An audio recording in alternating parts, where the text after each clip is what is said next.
I'm going to ask everyone to settle in and find their seats.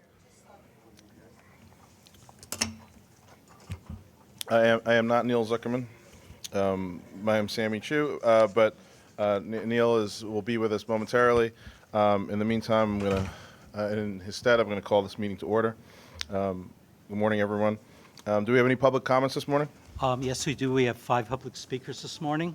The first public speaker is Lisa Daglian, who will be followed remotely by Maddie Buckhees Highland.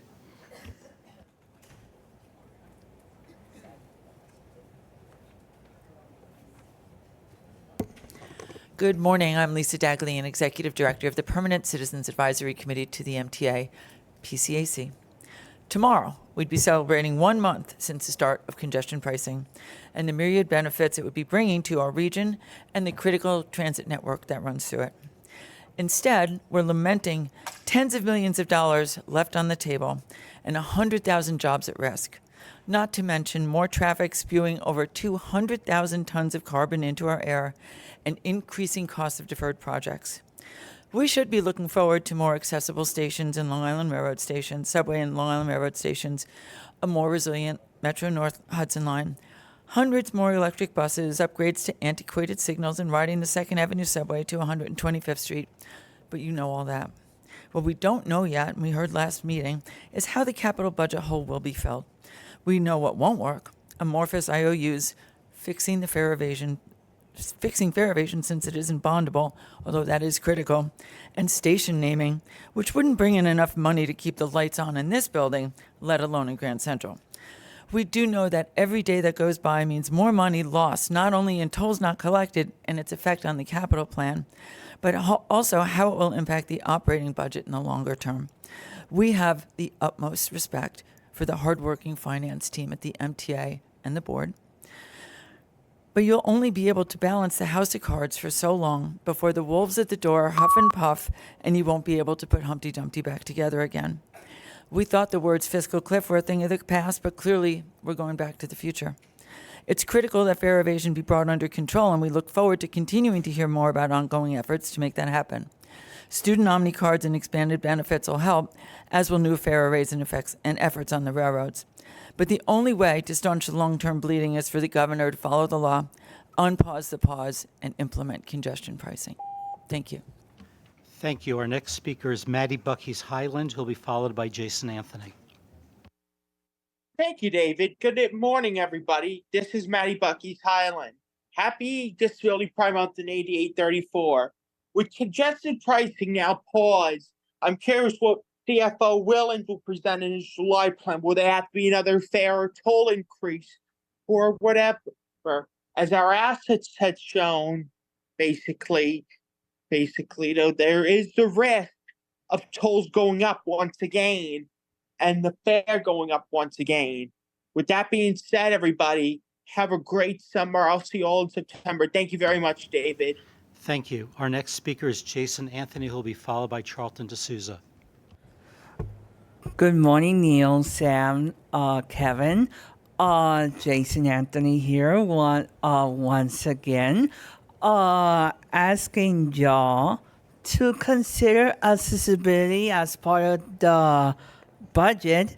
We know that July is Disability Pride Month, and the MTA considers that not like the part unauthorized, like I call it, and the New Jersey Transit Corporations and its subsidiaries that gave a slap on the face to disability advocates like myself that don't even consider having elevators, escalators, ramps, and other things of that nature. But 1 month tomorrow was supposed to be the implementation of congestion pricing. Till today, I still hear police sirens, fire sirens, all types of sirens that literally I have to. It gets so annoying especially when I'm here in Manhattan, especially in Midtown. I wish that congestion pricing was implemented, that every single let's say ambulance, fire truck, police officer could get wherever they need to go faster, not slower than a turtle. I'll see you guys later. Thank you. Our next speaker is Charlton D'Souza, who will be followed by Christopher Greif. Good morning, everyone. Charlton D'Souza, President of Passengers United. So we really hope that the governor considers the will of the people. And right now in New York City, a lot of businesses are closing. We're going into a recession. So we hope that the governor finds another plan instead of congestion pricing, because all congestion pricing does is it puts the cost on poor and middle class people, and that's not fair. And in the end, we all end up paying for congestion pricing because our food costs are going to go up, our service costs are going to go up. And the MTA has to balance its books. They really do, because in 2008, the MTA was the fifth largest debtor in the United States. That's a fact. And so, the MTA is going to do a lot of cost cutting. But I do want to thank the Finance Committee and New York City Transit Committee for one thing, working on the student Omni cards. I think this is going to be excellent, that the students are now going to have 4 trips. I think it's going to cut the fare evasion problem down. And I actually think it's going to make the bus drivers' lives and station agents' lives much more easier with this new program. And an Omni card doesn't get damaged, whereas a Metro card, it gets damaged. And so I think that's going to be a game changer. So I'm really proud of the MTA board, and I'm really proud of the city of New York for working on this Omni student program. In terms of us, we need a discounted weekly city ticket, and you guys need to re-examine the uni ticket program for the Long Island Railroad, because nobody uses uni ticket, and maybe that can be incorporated into the city ticket weekly and daily program. All right, guys, thank you so much. See you next month. Thank you. Our final speaker is Christopher Greif.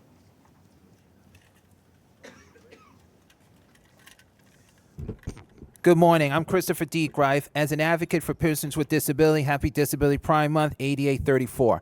As you guys are talking in your finance, please remember in your finance, when you check your budgets, please make sure you're checking reduced fare, Access-a-Ride, and Long Island Railroad Metro North, because people with disabilities are traveling. And don't forget, we have low-income families who do use the fares in those areas. We need to make clear that since congestion prices is on pause, it is going to be more difficult to get traveling around the city or anywhere in the New York region. We need to make clear that funding needs to come in, because I don't want to have to see the 2 words I don't like: cuts and fare hike. A lot of us in our low income cannot afford any more fare increasing, especially on the Access-a-Ride, which is $2.90. And just note that some of us who do pay cash, who pay $3, and we tell them to keep the dime, please check those extra dimes, because those actually does save 10 cents. And a lot of us we don't want the dime, because what are we going to do with a dime that should just go to the MTA to keep the funding running? So please check your funding. Please check the facts, check the funding and everything for accessibility. If we ever have to do a fare hike, please make sure you mention the reduced fare price, because Social Security and Medicaid need to know how much it will cost. We did it last time. It did help a lot of people, but we still need to make sure accessibility is part of that, and outreaching as well. Thank you, everyone. Much. That concludes the public speaking portion of the agenda. All right, thank you, David. Apologies for my bio break before, but I'm back, and we're all ready. And my colleague always handles it well. We're both sons of accountants, if you were here for the previous meeting, so we're very adept at finance. How long you were in the bathroom? Deducted from my pay, please. Anyway, important for today, just a note. So earlier in capital, we talked about the capital needs of the organization. Today, we're going to talk about year-to-date in this meeting on the operating budget, and then on Wednesday, we're going to cover the full July plan. So that is sort of the A New Hope, Empire Strikes Back, and the Return of the Jedi all in a 3-day period. You'll get the trilogy, and you'll go home on Wednesday feeling full and entertained. So can I have a motion to approve the June minutes, please? So moved. Thank you. Hayda, second. Sammy, all in favor? Sorry. Edits, corrections, deletions. Hearing none, all in favor say aye. Aye. Opposed, abstentions, motion passes. Okay. David, will you take us through the formerly known as Budget Watch presentation? Thank you. I will be providing year-to-date results through June against the adopted budget. The July financial plan, which includes the mid-year forecast, will be presented by Kevin on Wednesday at the board meeting, and at the September meeting, results will be measured starting then against the mid-year forecast. Year-to-date June preliminary results were unfavorable by $58 million. Subsidy shortfalls and lower subway and bus farebox revenue were partially offset by favorable toll revenue, commuter rail farebox revenue, other revenues, investment income, and operating expenses. Operating revenues on a year-to-date basis were $27 million, or 1% favorable. Passenger revenues were $73 million unfavorable, which was offset by favorable toll revenue of $48 million and other favorable operating expenses of $52 million. Farebox revenue results reflect unfavorable results at New York City Transit. Subway farebox revenue was $28 million, or 2% unfavorable, and bus farebox revenue was $69 million, or 19% unfavorable.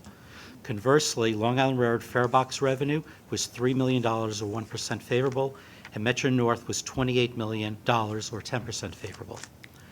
Paid ridership year-to-date has been significantly unfavorable at transit, with subway ridership 17 million, or 2.9% below budget, and bus ridership 43 million, or 21.5% below budget. Long Island Railroad is almost $2 million passengers favorable, 4.9%, and Metro North is just over 3 million passengers favorable, or 11%. Those are both compared to the budget. And as a reminder, the adopted budget includes a provision of $100 million for 2024 to offset unfavorable passenger revenue results. The favorable results for other operating revenue reflect city reimbursement for paratransit operations to cover higher paratransit operating expenses. Advertising revenue is favorable, and station retail revenue were also favorable, as well as an insurance reimbursement related to Tropical Storm Ida that was received by New York City Transit in May. Operating subsidies year-to-date through June were $198 million, or 5% unfavorable. Excluding investment income, subsidies directed to the operating budget were unfavorable by $218 million, or 6%. This was primarily driven by unfavorable results for the real estate-related taxes, the urban tax and the mortgage recording tax, which were a combined $161 million unfavorable year-to-date.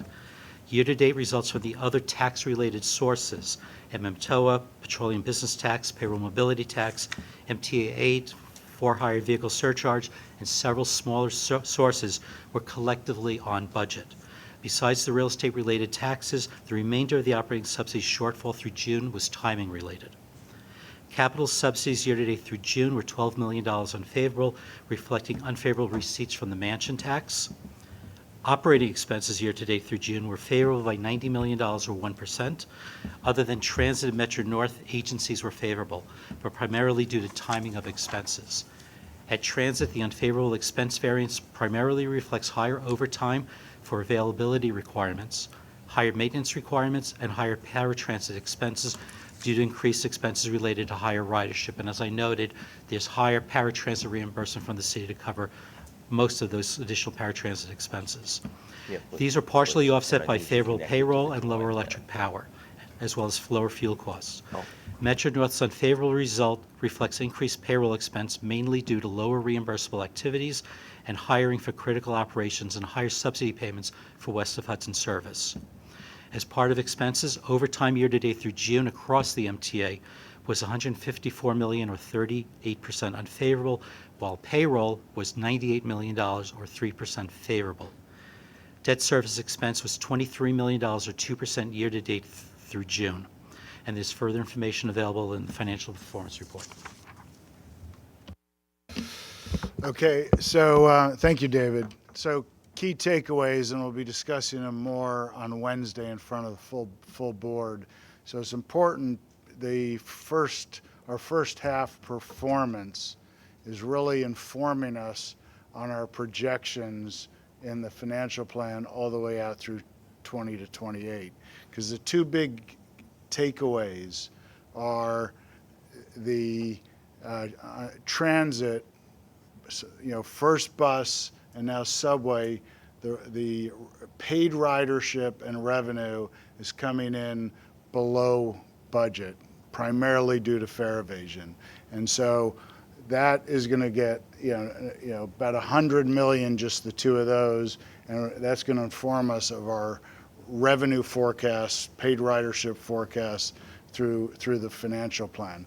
Fortunately, that's somewhat offset by better revenue at the commuter rails and better revenue at bridge and tunnel.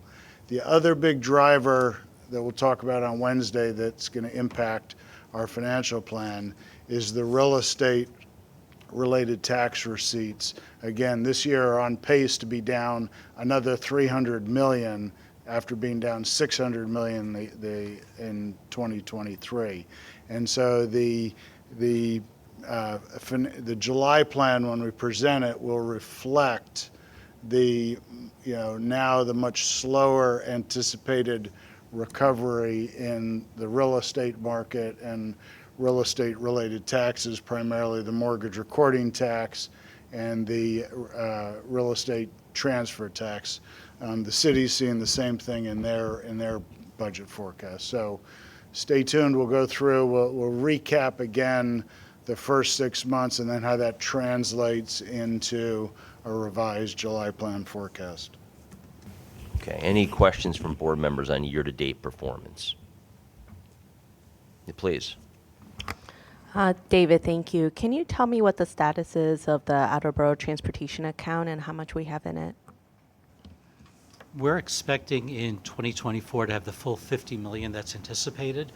22.3 million is being released from it to pay for increases in the toll rebate programs that were approved by the state policymakers earlier, by late last year, early this year.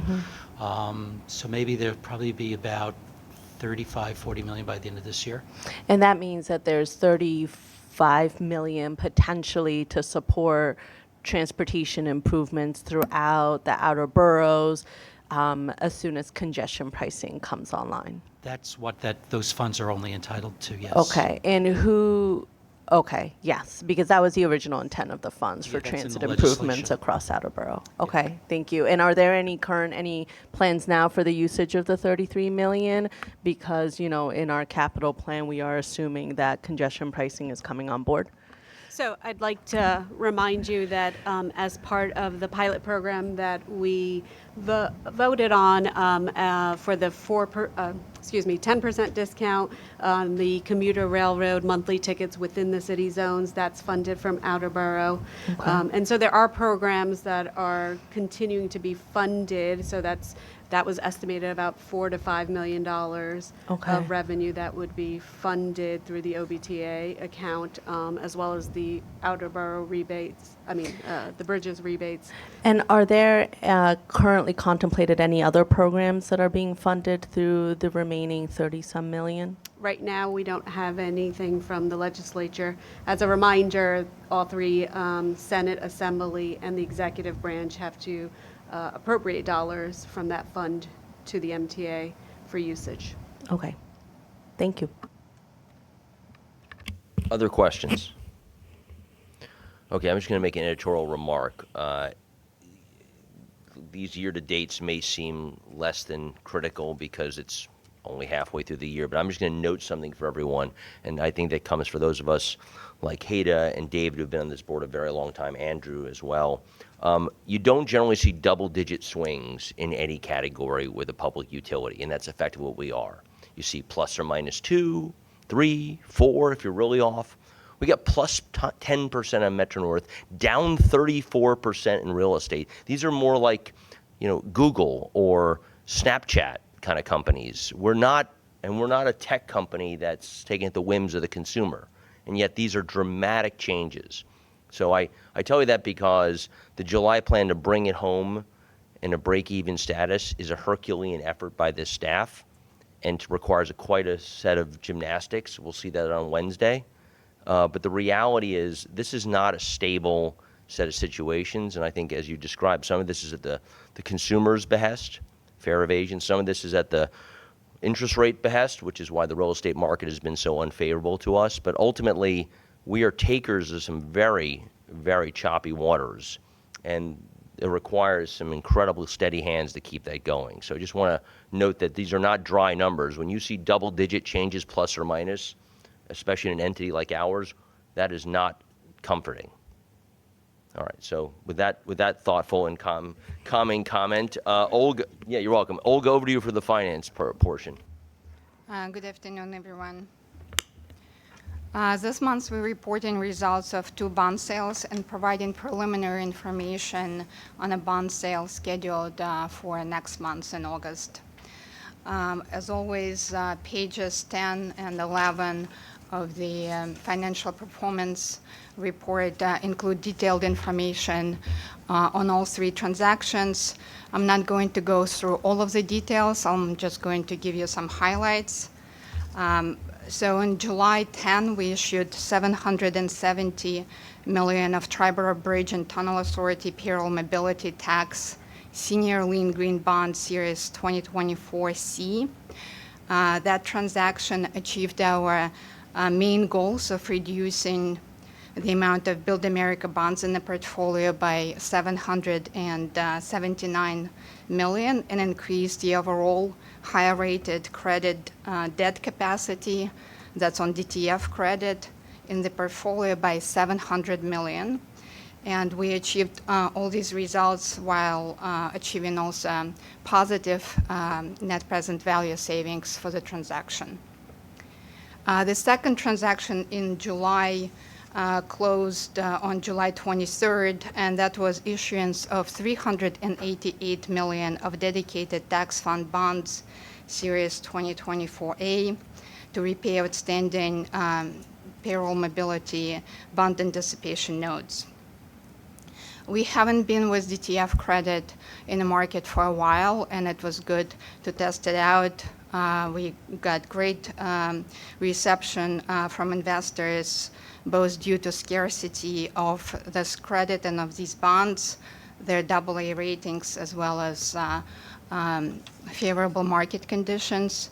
Again, in the financial performance report, there is more information how this transaction compared to payroll mobility tax bonds, which is has been our main vehicle for funding our capital program needs for a few years now, and I'm happy to report that we price those bonds right in the range of PMT bonds. In August, we expect to issue $800 million Triborough Bridge and Tunnel Authority General Revenue Bonds, Series 2024A. This bond sale will refinance some of the outstanding bonds for savings and also provide funding for TBTA bridge and tunnel capital projects. This transaction will be led by book running senior manager Ramirez, together with special core senior managers, Rice Financial Products Company, Drexel Hamilton and Stern Brothers. Rice and Stern and Rice Financial Products is MBE firm, Drexel is SDVOB, and Stern Brothers is WB certified company. This concludes my capital financing overview, and I'm happy to take any questions. Thank you, Olga. Any questions for Olga? Hearing none, we're going to cover investments and debt levels. Kevin, would you mind giving us some remarks on that topic, please? Thank you. We have Jamie here as a visitor, but I thought it was important following the Capital Committee presentation on the next capital program and the moving towards the September board action on the 2025 25 to 29 program to talk about it a bit from a financial perspective and a finance committee perspective. And so one thing is, as everybody knows, Jamie and his team did a detailed 20-year needs assessment, really as he described, a bottoms-up approach, looking at all the assets and defining what was in good shape, but more importantly, what was in poor or marginal shape, to inform what type of capital investment needed to be made. So I wanted to do a similar, or I should say a different approach to get to a similar answer as to what would be an appropriate level of capital investment given what we see our private sector peers who run big infrastructure companies and have large fleets. And so I asked J.P. Morgan to analyze the annual capital expenditures of private sector companies most similar to MTA in terms of infrastructure and fleet assets. Really for the purpose of making a comparison of what our private sector counterparts invest annually to maintain their assets in safe and reliable condition and run a business in a sound manner. This analysis is an independent financial benchmarking, somewhat coming from a different point of view than C&D's 20-year needs assessment. So as Neil alluded to in Capital Committee, what J.P. Morgan found, and the report is included as an information item in the committee's book, is that based on our assets and private sector comparables, $23 billion in annual investment is required, or would be is the comparative amount of our private sector counterparts. And that's made up of two components. We'll spend a minute. $16 billion that Neil mentioned at Capital Committee is just the annual amount. When you look at what you take all these companies and you look at their annual amount relative to their asset base, and then what would be our annual investment, capital investment, relative to our asset base. And that number is $16 billion of annual investment we would have to make the same kind of annual capital investment that this private sector group is making. Can I interrupt you for just 1 second? Sure. If you guys want to open up the J.P. Morgan report, page 4 is what Kevin's talking about. It's just a graphic, if it helps as he talks. Page 4. No problem. So that's $16 billion of annual investment. The other component that J.P. Morgan looked at was how depreciated our assets are relative to the peer group. And the reason for that being is there's kind of the annual investment just needed given your asset base. But if you're way behind, if your assets are not in such a great shape, you would have a greater proportion of your assets depreciated relative to a company that kept replacing assets on a regular basis. And so what we found was that MTA had a fairly large, what I call depreciation gap. In other words, more of our assets were depreciated relative to this cohort.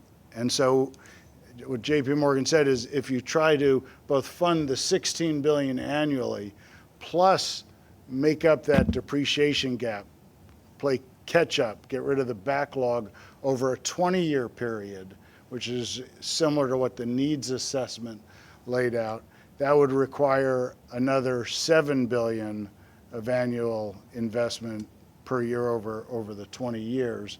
So it's the kind of the 16 billion just kind of base and 7 billion for catch up for 23 billion a year. Again, our current investment pace in terms of cash out the door is roughly $6 billion a year. That's growing as more and more of the 20 to 24 projects get committed. And if you think under a $55 billion plan, that would eventually be closer to $10 billion a year, but still way short of the J.P. Morgan analysis. Now, obviously, the next capital program, we have a lot of constraints that the private sector doesn't have. Primarily, the availability of funding, which we're working out, as well as the challenges which C&D has done well, but we do offer and keep 24/7 service running, which is obviously limits the somewhat the capacity of being able to execute these complex projects. So I'll stop there and take any questions, but then the second part I wanted to address was on the funding side, how we think of how much debt MTA can take on to fund the capital program, and just give you some metrics on that. Let's start with the first part first, because maybe that will engender some conversation. So again, Kevin's suggesting, or J.P. Morgan suggesting $23 billion versus our current $6 annually, and we're already feeling like the ship is shaking from a debt capacity. So let's go through that. Thoughts on the report? Listening. Okay. Anyone? Mira, you look like you want to ask a question. It's sobering. That's all I'll say. So what? Sobering. Anyone else? Andrew? Is that figure because we've let it go so long without doing the necessary repairs, or is that just today's financial climate that makes it so different? Well, I think it's a combination, and if you look at the J.P. Morgan report, it's and you look at the different categories of the different industries, it's a little bit of a mixed bag. So, for example, utilities that we know so well, Con Edison, PSE&G, who are very infrastructure based, they have only 15% of their assets are depreciated. So the undepreciated is running closer to 80%. We're closer to 50%. So if you compare us to the utilities, our catch up would be a lot more. If you compare it to some of the industries that have a lot more fleet, whether it's airlines or logistics or so forth, that by definition they have assets that depreciate faster because fleet depreciates faster than infrastructure. There it's more of their annual investment. They're not flying 50-year-old airplanes. They're replacing the airplanes, rather frequently. So it's a little bit of a mix, but I think $16 billion is the number without any catch-up. It's just kind of the annual comparable capital expenditure. Thank you. Other questions? Jamie, do you want to add something? Well, I'll just say that for those that were in the last meeting, that fits very much with the framework that we were describing, which is there's in this parlance, the $16 billion is maintaining state of good repair, keep the system in working condition, and we talked about where we're doing that. We're making those investments at the right pace. And then there's a set of categories where we need to catch up through more replacement of aging assets or major capital investment in assets that are stationary and can't be replaced. And we outlined those categories where we need to catch up. So this framework is very much in line with what we were talking about at the CPC meeting. Andrew. And that catch-up is because we haven't been keeping up with the needs of our infrastructure, correct? In some cases, yes. Yeah, but to be clear, even if you weren't playing catch-up, given the size of the system and so forth, it's a large annual capital investment. Neil's benchmark if it's $1.5 trillion asset, 1%, 15 billion, is another good, rule of thumb. Midori. Thank you. Yeah, I agree with the deputy mayor. This report is really sobering, but also not so surprising, right? Just given the fact that we're a public agency and we've continually to be underfunded over the decades, but at the same time, we don't necessarily have an infrastructure set up to deliver, 16 billion in one shot every year. I think this just goes to show that, in a space where funding is scarce, it really matters the decisions about what we defer and what we don't. And therefore, decisions related to the 2020-2024 capital plan with the remaining 15 billion, I think it really matters that we be really transparent about, when the funding comes in, great. If the funding doesn't come in, then that's a huge issue that we have to undertake. And I think it just, calls for increased and better transparency around our capital plan because we have to do so much with so little. So thank you. David. This is off the subject. Have we factored in the agency I lead, not-for-profit I lead? We're doing scenario planning, looking at the potential impact of changes in who's leading the United States.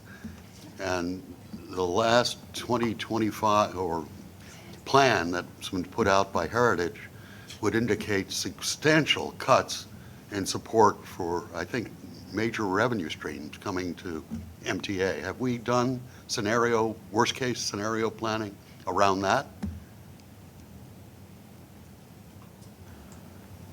It's certainly something we take into account all the time. As we look at it's another conversation with the sources for the next plan. There's formula funding that comes to us from the federal government. I mean, obviously subject to appropriation and that, so who's doing the appropriating does make a difference. But we've tried to be conservative about assuming how much of that formula funding can be relied on in the next plan.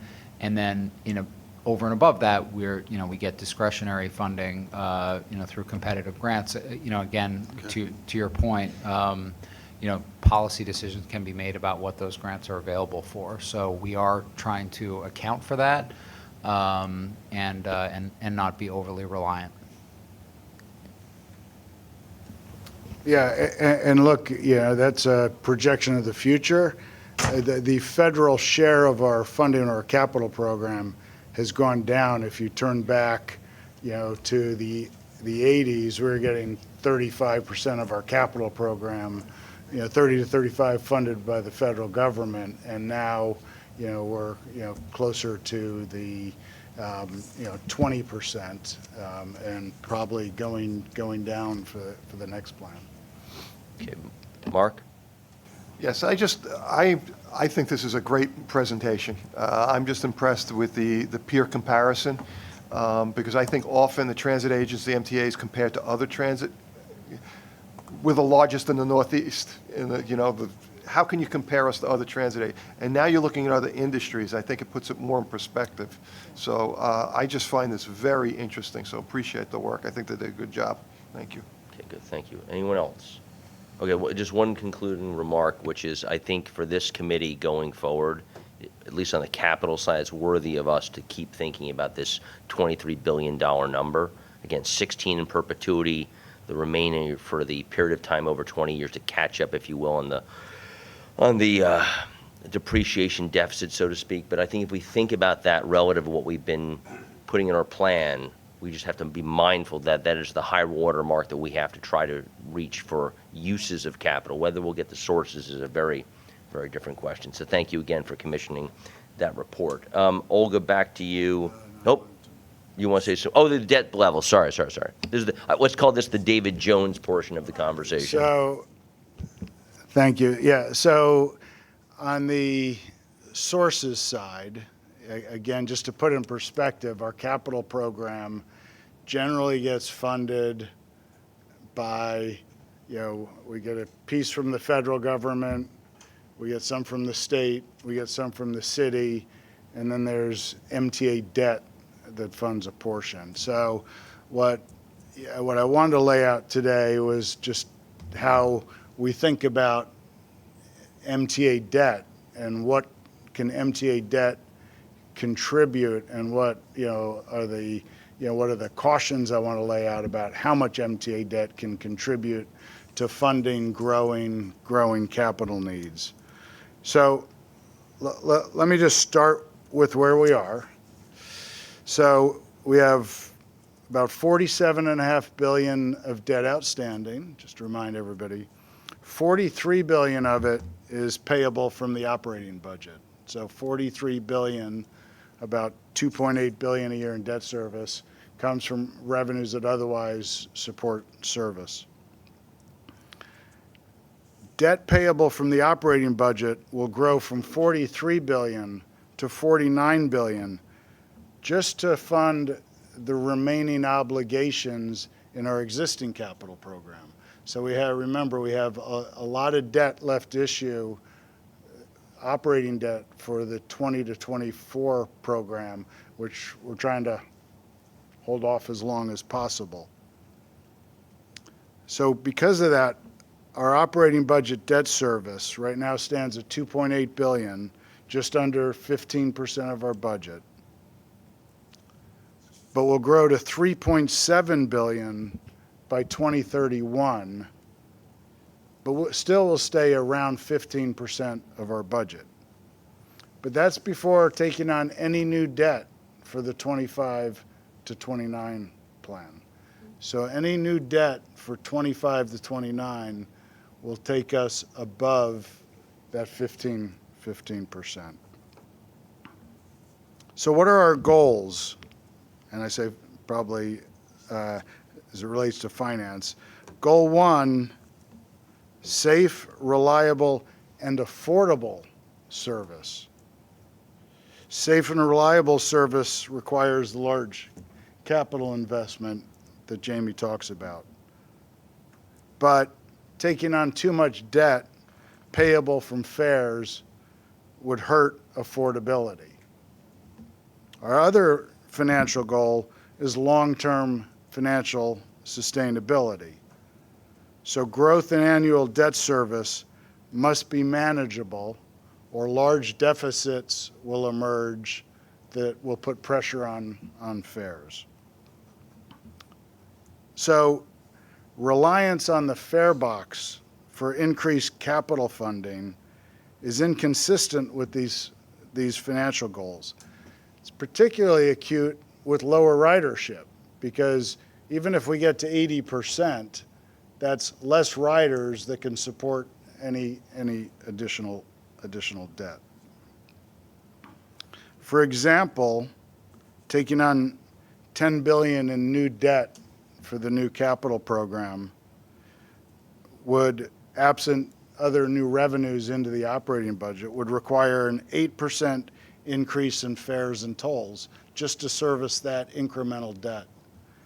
That's above and beyond the 4% we have in the plan every 2 years to balance the current operating budget. So I do think MTA, in terms of debt, is in a position to be able to provide a level of support similar to our historic amount of debt previous capital programs. We need to not only, like I say, keep it affordable, but looking out, like the FTA asked us, look out 20 years, because we want to, giving this full funding grant agreement, we want to understand where you're going over 20 years. So we got to make sure that we don't just have debt capacity to fund 25 to 29, but we need some debt capacity for 2030 to 34, 35 to 39. The next capital program is not our last. So we can, contribute a share, but we can't. It's a very expensive resource, particularly when we're trying to keep fares low. So that's why it's important for our funding partners, federal, state, and city, to really help fund the next capital program. Can't be done from fares alone.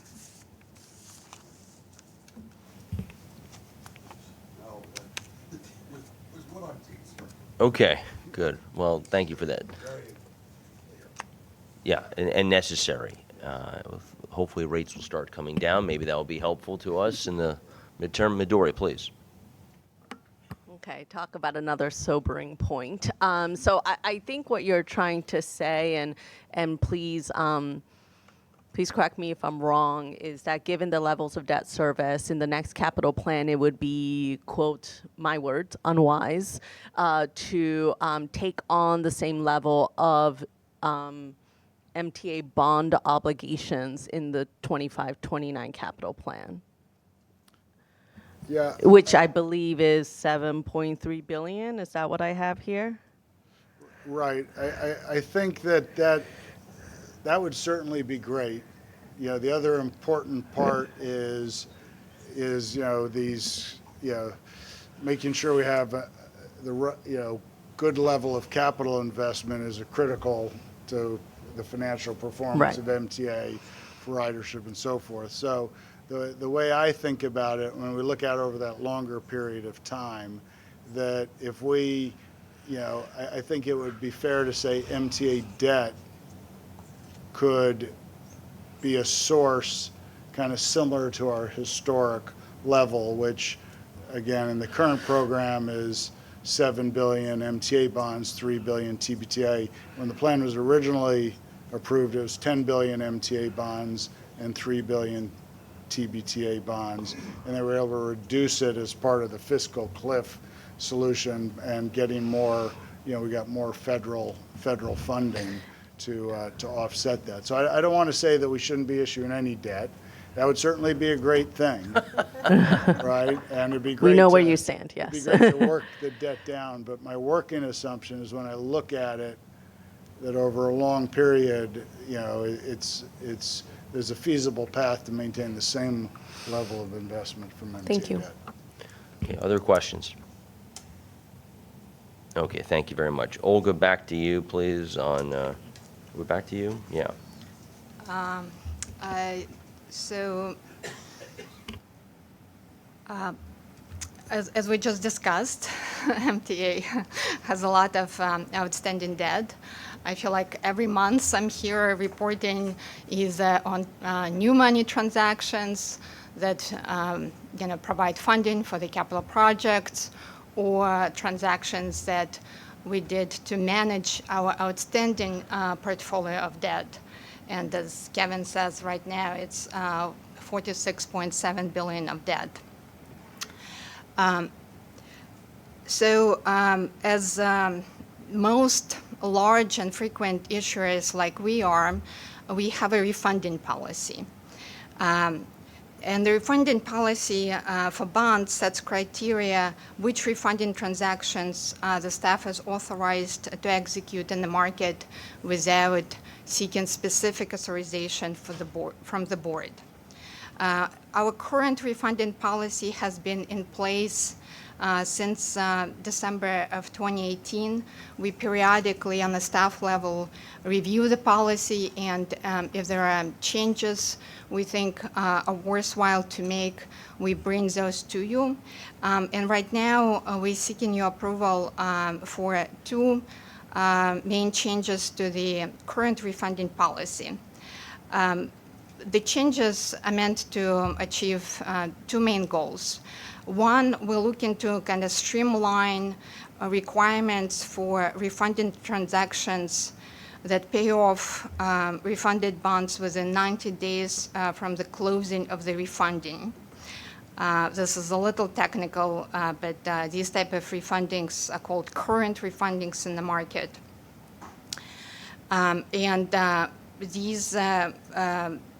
What we're seeking to do is to allow execution of such refundings as long as they achieve positive net present value savings.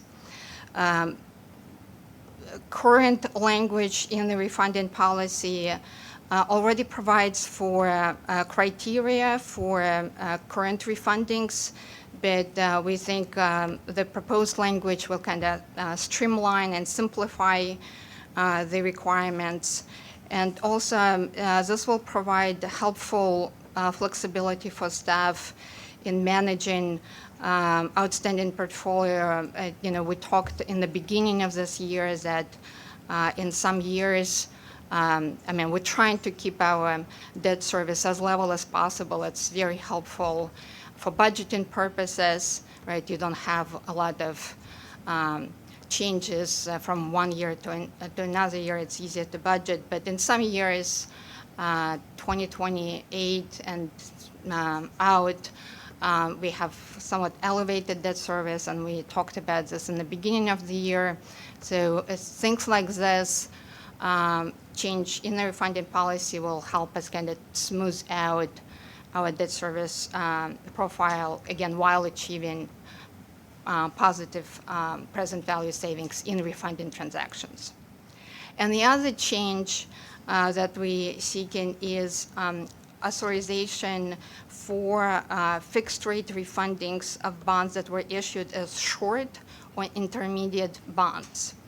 And by short or intermediate, I mean bonds like that mature in 5 to 10 years instead of the usual structure of our bonds is longer, 20, 30, 35 sometimes, to match up debt with the long useful lives of the assets we're financing.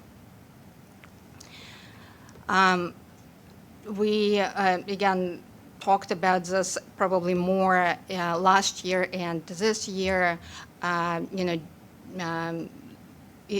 Current market kind of provided, or the market in the past 2 years, I should say, provided this opportunity for us to issue short to intermediate bonds to take advantage of the yield curve inversion, right? So that means that very short rates were higher than rates in 5 to 10 years.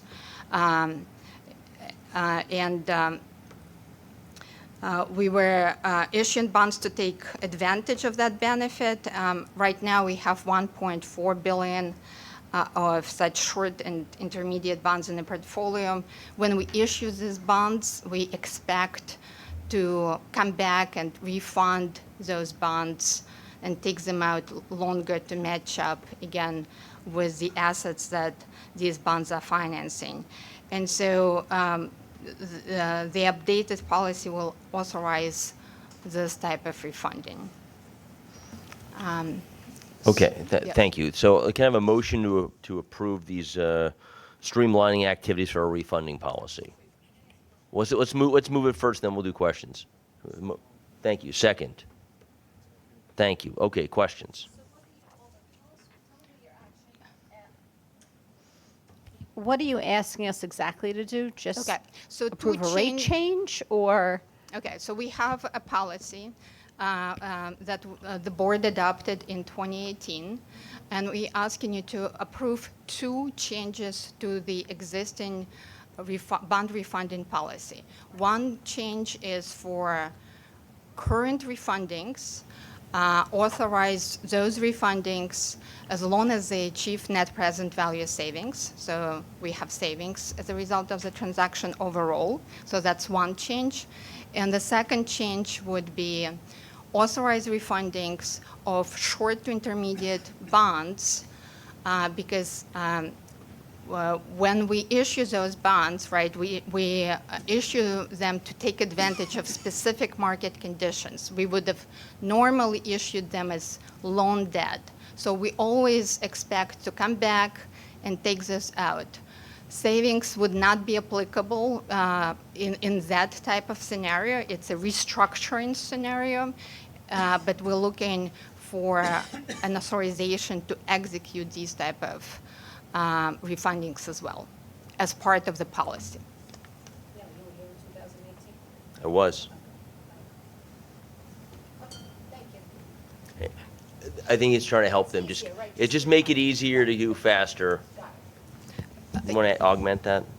Yeah, look, I'm supportive of the changes that Olga's asking for because the core of it is it still requires, for refundings that we're doing for savings, that we achieve certain minimums and so forth. So I think it's really the way I looked at the change was it's kind of a technical cleanup, but keeping the spirit of the refunding policy that's been in place that just hasn't been reviewed, that requires us to have some savings, as well as just simple things. If you're planning to issue 30-year debt, but you want to issue it first as 5 years and then issue it as 25 years, gives that flexibility. So it's a little bit better debt management. While I don't think it opens discretion for the staff to abuse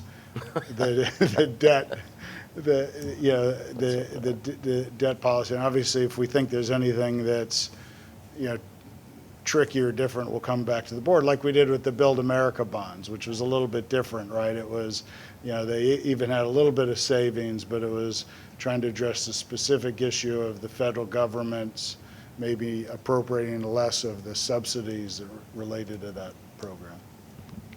Okay, well, we have one more, even more technical request for you. So, what's that? Yeah, oh, sorry, we have a motion and a second. All in favor, say aye.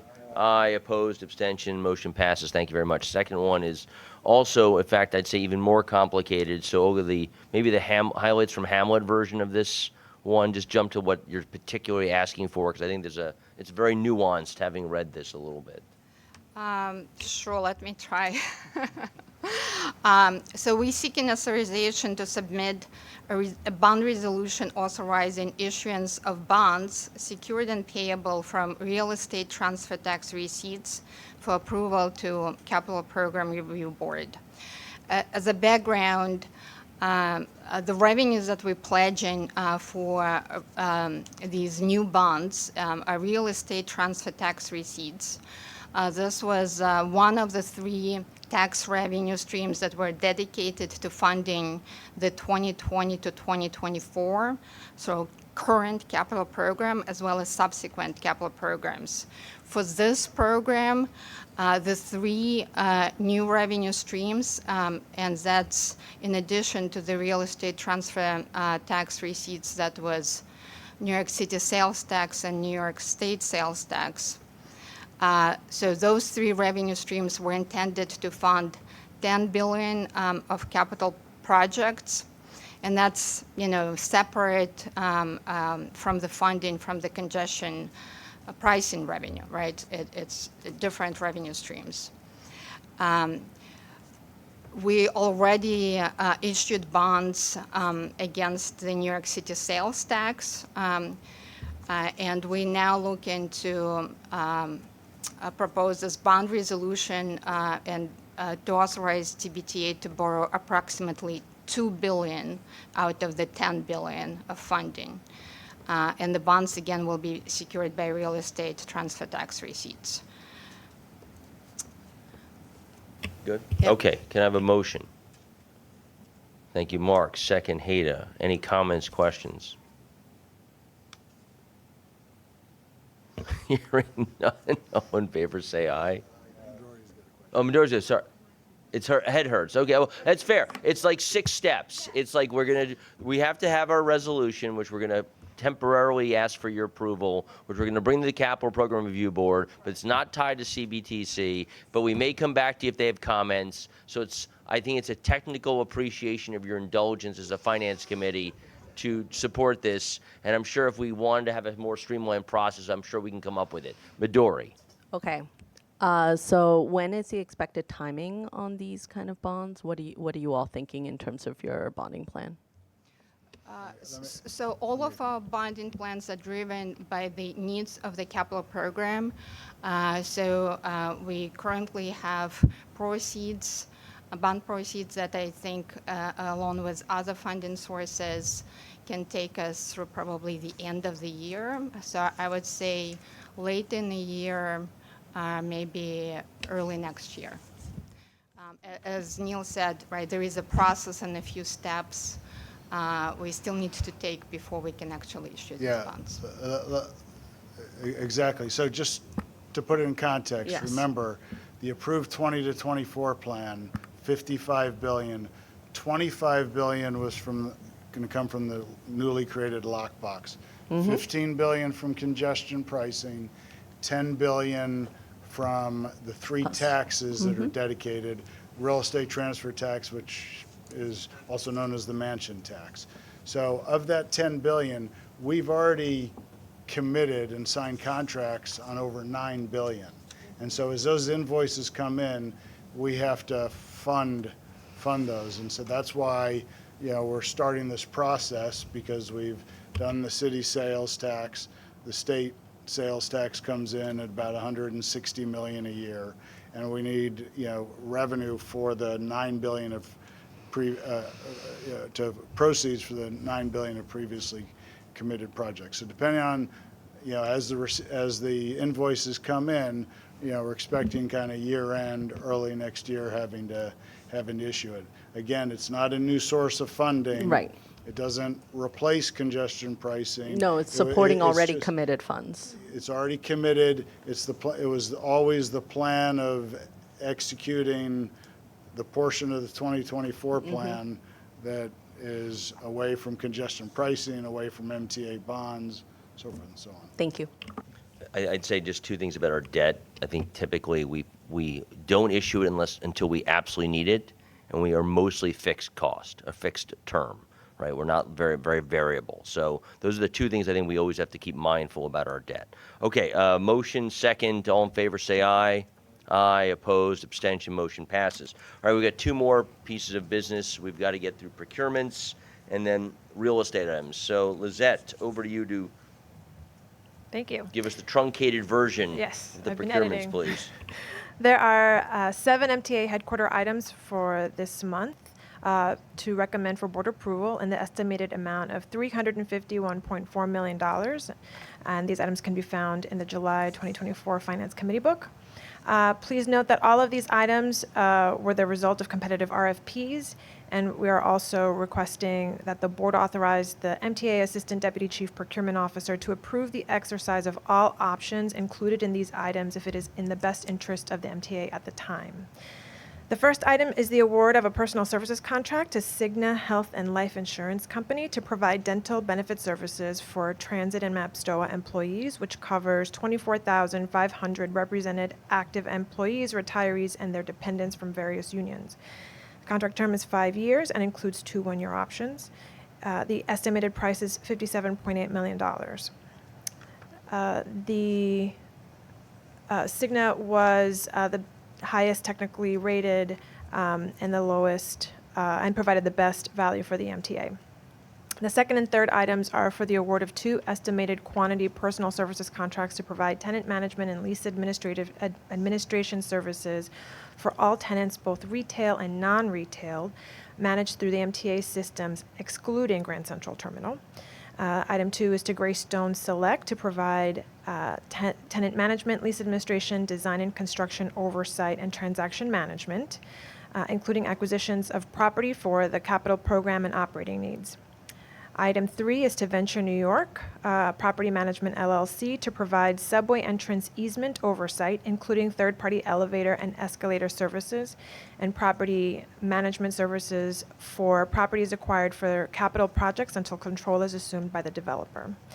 The contract term is 5 years plus 2 two-year options. The award to Greystone is in the estimated amount of $83.7 million, and Venture's estimated amount is $2.4 million. Items 4 and 5 are for the award of a personal services contract for the provision of retail property management services and an extension of the existing contract for the incumbent vendor to facilitate the transition to the new vendor. Item 4 is an award to Spinozo Management Group to provide retail property management services for Grand Central Terminal and Grand Central Madison for a 5-year period with 2 two-year options to be exercised at the MTA's discretion. The estimated cost for this contract, including the option years, is $115.2 million. Item 5 is an extension of the current contract with Jones Lang LaSalle Incorporated, JLL, for 10 weeks to enable the transition from JLL to the incumbent vendor to Spinozo. And the estimated cost for this transaction is $3.4 million. Item 6 is the award of an estimated quantity miscellaneous service contract for custodial services at 20 designated MTA facilities throughout the New York City, Westchester, Long Island, and Orange County to Guardian Services, Inc., which is an incumbent vendor. The contract term is 5 years, 5-year base, with 2 one-year options commencing on August 1st. This contract, managed on the MTA's behalf by CBRE, is essential for maintaining custodial and janitorial services at specific MTA facilities. The estimated amount of the contract is $87 million, which includes $36.6 million for the option year. The seventh and final action is the award of an all-agency competitively negotiated contract to Initium Softworks to develop and implement a document management system for the MTA's Occupational Health Services Department. The contract term is 8 years, and it will provide automation of OHS's current manual processing of medical records, as well as digitize the data capture and electronic storage for paper records. Post-implementation, the MTA anticipates the elimination of overtime and file storage costs in the amount of $1.3 million. The estimated total amount of this 8-year contract, including the option years, is $2 million. Those are all of the items. Okay, with lots of heterogeneous stuff. We've got dental plan, we've got capital programs, subway easements, we've got Grand Central, Madison, present and incoming and outgoing vendors for all the support. We have a miscellaneous contract, and we have a software. So there's lots of stuff. There's probably could have questions for quite some time. Hada, please. So 2 questions. First, the second one. 10 weeks, $3 million, $300,000 a week for JL and L? Yes. What are they doing? I have David Flory who can speak more specifically to their duties and the cost structure. They do all the lease administration. They are undergoing certain construction projects right now for us. Some of the repair work of the duct work in the dining concourse. So the ongoing projects they have to carry on until they transition to Spinoza. They're the current incumbent. They've been incumbent for over 25 years. And the lease administration, some measure of construction, some custodial, as well as general repair and maintenance. Why didn't we time up the timing until, so, you know what I mean? Like line up the timing so we can save the $3 million. Well, I think the issue is that it's not a stop and start, right? You want to basically have some kind of transition, and we're hoping to really compress that transition to maybe 2 months, if possible. But I think we're planning for, you want to plan for the worst case scenario, but we'd like to have a much tighter transition from JLL to Spinoza. So is this transition 10 weeks or is it not 10 weeks? It could be less than 10 weeks. But the outside number would be 10 weeks. So it's up to 3 million or it is 3 million? It's up to that amount. And then the second question I have is the easement one, who's taking care? Venture. Venture, and what are they going to be doing? So if a developer wants to worry about an easement, you deal with Venture as opposed to somebody in your group to go through the ULURP and all that? Well, no, the developer will do that. Venture is ensuring that the developers are maintaining the elevators and escalators. We had a sizable outage percentage several months ago. I understand that. Venture was brought in actually in December, Mhm. and since that time, we've had some good news in terms of the uptime for escalators and elevators because of Venture's diligence. We had no resources devoted to that. And in addition, they're also going to be maintaining regular contact with property owners who just maintain stairwells, not just escalators and elevators. Mhm. So it's an enforcement activity. Okay. I feel like the underlying question Hay is asking is, what's that? Okay. The underlying question Hay is asking, which I think is a very good one, is what do we do ourselves versus what do we have contractors do for us? Because there's and I don't have an opinion from this comment. I'm just saying that that's what she's raising, which is there's a lot of intermediaries that we use to do our business, and worthy of a conversation at some point about that. And that's transitory into development. They work with developers and they gain these amenities for us in exchange for zoning bonuses and the like. Understood. Other questions on the procurements? Hearing none, I'll take a motion to approve. David, second. Sammy, all in favor say aye. Aye. Opposed? One opposition, one no, and any abstentions. Motion passes.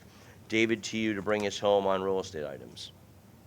Thank you, Mr. Chairman. Real estate has 7 transactional action items for consideration and approval. The first is for the MTA, and it's a lease agreement with Starbucks Corporation for a retail unit here at 2 Broadway.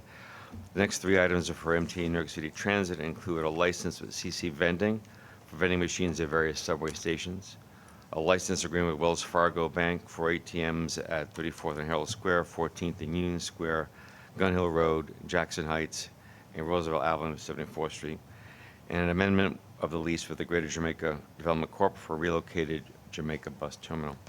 The next 2 items are for MTA Metro North and include a lease with Bagel Train Brewster LLC for retail space in the Brewster Station building, and the acquisition of 3876 3880 Park Avenue from 1049 Ogden Realty in connection with the Metro Claremont substation in the Bronx. I just note this item was brought to the board in May. It was a determination of findings pursuant to the eminent domain procedure law. We have now settled on a dollar amount with the property owner, and that will expedite our acquisition of the property. The 7th and final item is for MTA Long Island Railroad, and is a license agreement with Consolidated Edison for vacant land adjacent to the Long Island Road right-of-way in Brooklyn. There are, in addition, 5 information items. The first 2 are from Metro North and include the Grand Central Terminal Annual Report, short-term access agreement extension between Metro North and one HMB property owner for continued storage, Metro North storage operations at 1 Half Moon Bay in Croton-on-Hudson. The third information item is for MTA Bridges and Tunnels, and there's a permanent agreement with Sandhurst Associates for sidewalk area adjacent to 633 3rd Avenue. The fourth is for New York City Transit, is the license agreement between Transit and Art on the Avenue to create and operate sound booth for live music performance at 81st. This is part of the Chairman's initiative to create artistic and cultural activations in our former retail units. And the 5th and final information item is our monthly report on retail agreements entered into directly by the Real Estate Department pursuant to board policy. Okay, we have 7 real estate. I'm just going to have a motion and a second, and we'll ask questions. Thank you, Lisa. Second. Thank you, Mark. Questions? Hada and then Andrew. The Greater Jamaica one, why do I feel it keeps coming up? That was approved by the board in January of 2023. Okay. And as you know, there was a lot of machinations going on where we ended up going to be relocating the terminal back to where it is now, part of a development. We've been working diligently with the Greater Jamaica Development Corporation on this lease. At the tail end, as the lease became more baked, there was a brokerage commission legitimately due, that they had not figured into their financials. Consequently, they asked us to help participate in that cost. And we agreed, Greater Jamaica Development Corporation, right? And we agreed to participate in those costs, and we will look to Nassau County, our subtenant in this terminal, to participate in that cost. Also, since it is MTA bus, half of the costs are paid for by the City of New York. It's a $412,000 commission payable by Greater Jamaica. We will participate in $200,000 of that.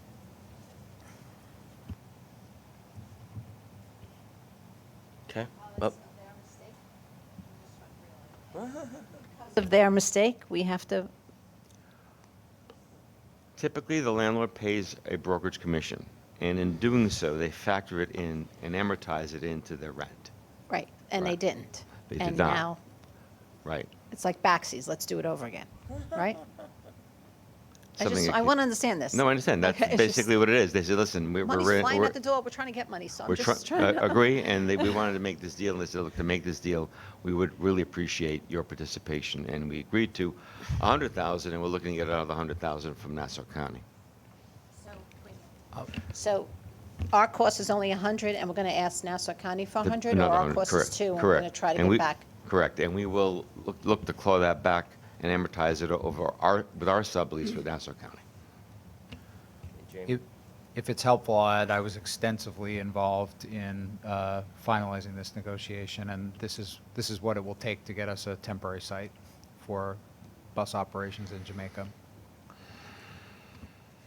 Well, the thing about it this way, Hayden, I'm not justifying, but it sounds like it was going to happen anyway. It just wasn't caught. It wasn't like it's a last minute extra cost. It's a cost that wasn't in there, but it should have been. Jamaica made a mistake or an oversight or something happened. I mean, it's an LDC, right? That's a fair assumption. Okay. Andrew. Dave, on the vending machine item, you've got 24 subway stations listed, and they're pretty much clear where they are. But 2 of those stations, Wall Street and Woodhaven Boulevard, have 2 stations by that name, and it's not clear which lines you're referring to. So in the future, I would hope you would put the exact locations. Will do. Thank you. Other questions? All in favor say aye. Aye. Anyone? Aye. Opposed? Abstentions? Motion passes. You'll find in your books information items on the first quarter's financial statements and the aforementioned J.P. Morgan study. Any new business for the committee? Hearing none, motion to adjourn. Thank you, sir. Thank you.